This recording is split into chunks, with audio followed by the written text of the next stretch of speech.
শ্ৰীমতী মনালিছা বৰুৱা গগৈ বাইদেউ আমাৰ এইসকল জ্যেষ্ঠ ব্যক্তি আমাৰ মাজত উপস্থিত আছে।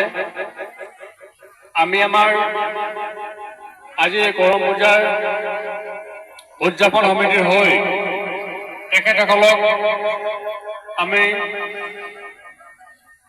একোখনকৈ ফুলাম গামোচাৰে সম্বৰ্ধনা জনাব বিচাৰিছোঁ। সেয়েহে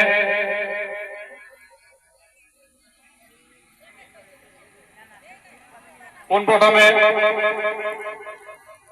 সম্মাননা জনাবৰ কাৰণে অনুৰোধ জনাইছোঁ। আমাৰ মাজত উপস্থিত থকা আমাৰ সকলোৰে জ্যেষ্ঠ